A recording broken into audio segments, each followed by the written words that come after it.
prononcée par Denis Mukwege lorsqu'il a reçu le prix Nobel de la paix en 2018. J'espère que ma connexion va tenir le coup.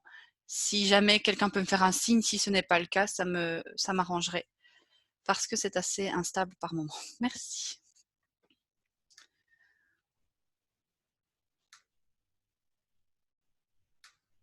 Dans la nuit tragique du 6 octobre 1996, des rebelles ont attaqué notre hôpital à Lemera, en République démocratique du Congo, RDC. Plus de 30 personnes tuées. Les patients abattus dans leur lit, à bout portant. Le personnel ne pouvant pas fuir, tué de sang-froid. Je ne pouvais pas m'imaginer que ce n'était que le début. Obligés de quitter l'Emera en 1999, nous avons créé l'hôpital de Panzi, à Bukavu, où je travaille encore aujourd'hui comme gynécologue obstétricien. La première patiente admise était une victime de viol ayant reçu un coup de feu dans ses organes génitaux. La violence macabre ne connaissait aucune limite. Cette violence, malheureusement, ne s'est jamais arrêtée. Un jour comme les autres, l'hôpital a reçu un appel. Au bout du fil, un collègue en larmes implorait. « S'il vous plaît, envoyez-nous rapidement une ambulance. S'il vous plaît, dépêchez-vous. » Ainsi, nous avons envoyé une ambulance, comme nous le faisons habituellement. 2 heures plus tard, l'ambulance est revenue. À l'intérieur, une petite fille de tout juste 18 mois. Elle saignait abondamment et a été immédiatement emmenée en salle d'opération. Quand je suis arrivée, les infirmières étaient toutes en larmes. La vessie du nourrisson, son appareil génital, son rectum étaient gravement endommagés par la pénétration d'un adulte. Nous prions en silence. Mon Dieu, dites-nous que ce que nous voyons n'est pas vrai. Dites-nous que ce n'est qu'un mauvais rêve. Dites-nous qu'au réveil, tout ira bien. Mais ce n'était pas un mauvais rêve. C'était la réalité. C'est devenu notre nouvelle réalité en RDC. Quand un autre bébé est arrivé, j'ai réalisé que ce problème ne pouvait pas trouver une solution en bloc opératoire, mais qu'il fallait se battre contre les causes profondes de ces atrocités.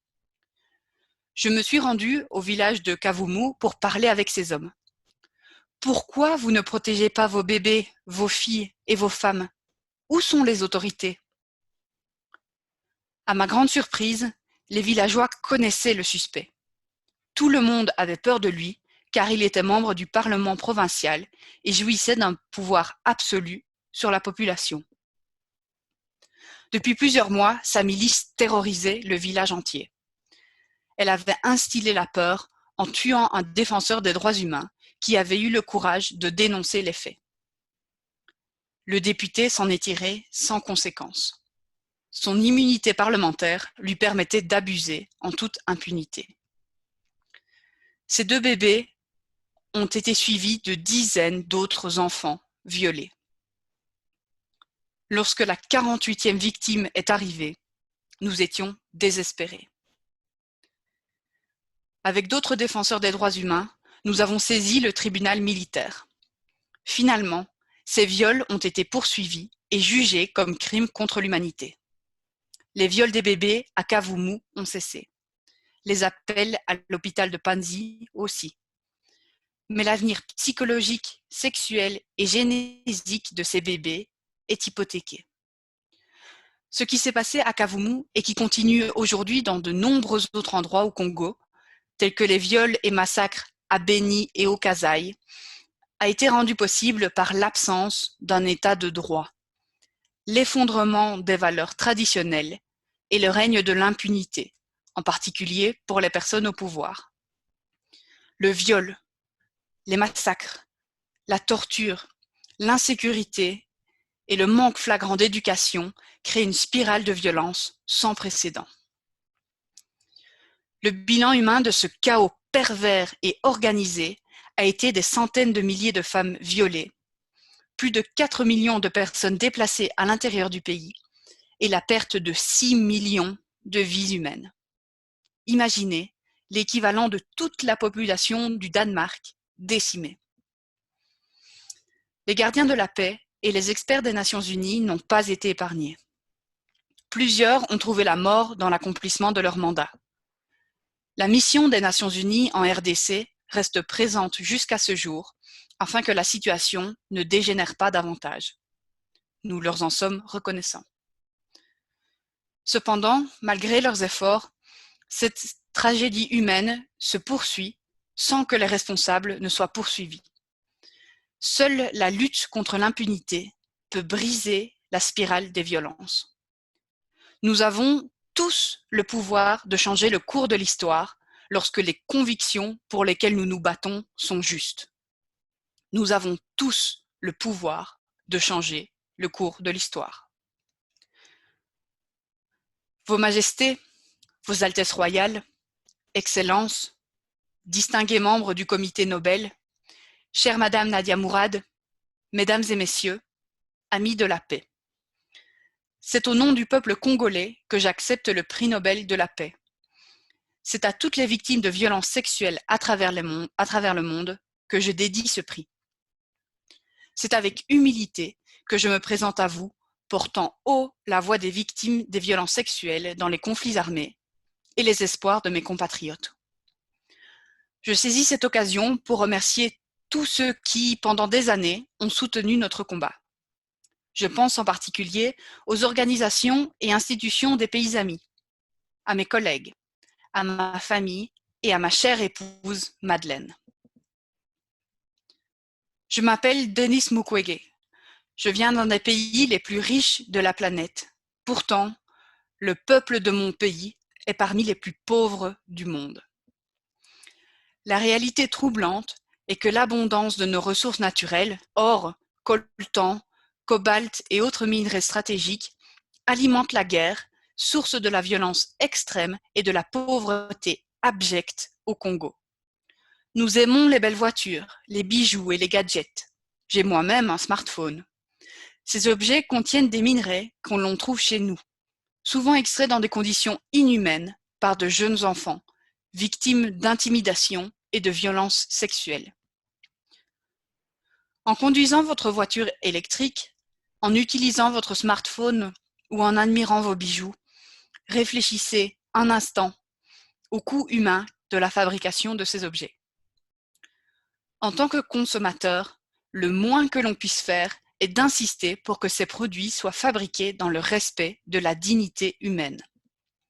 Fermer les yeux devant ce drame, c'est être complice.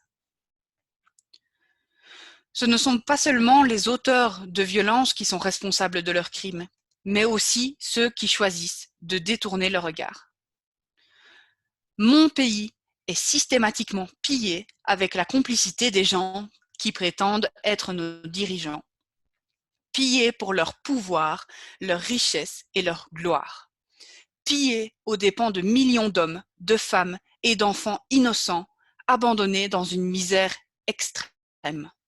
Tandis que les bénéfices de nos minerais finissent sur les comptes opaques d'une oligarchie prédatrice.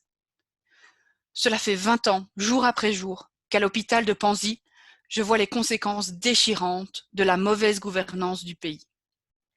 Bébés, filles, jeunes femmes, mères, grands-mères et aussi les hommes et les garçons, violés de façon cruelle, souvent en public et en collectif, en insérant du plastique brûlant ou en introduisant des objets contondants dans leur partie génitale. Je vous épargne les détails. Le peuple congolais est humilié, maltraité et massacré depuis plus de 2 décennies, au vu et au su de la communauté internationale. Aujourd'hui, grâce aux nouvelles technologies de l'information et de la communication, plus personne ne peut dire « je ne savais pas ». Fermer les yeux devant ce drame, c'est être complice. Avec ce prix Nobel de la paix, j'appelle le monde à être témoin et je vous exhorte à vous joindre à nous pour mettre fin à cette souffrance qui fait honte à notre humanité commune. Les habitants de mon pays ont désespérément besoin de la paix. Mais Comment construire la paix sur des fausses communes? Comment construire la paix sans vérité ni réconciliation? Comment construire la paix sans justice ni réparation? Au moment même où je vous parle, un rapport est en train de moisir dans le tiroir d'un bureau à New York. Il a été rédigé à l'issue d'une enquête professionnelle et rigoureuse sur les crimes de guerre et les violations des droits humains perpétrés au Congo. Cette enquête nomme explicitement des victimes, des lieux, des dates, mais élude les auteurs. Ce rapport du projet Mapping, établi par le Haut Commissariat des Nations Unies aux droits humains, décrit pas moins de 617 crimes de guerre et crimes contre l'humanité, et peut-être même des crimes de génocide. Merci.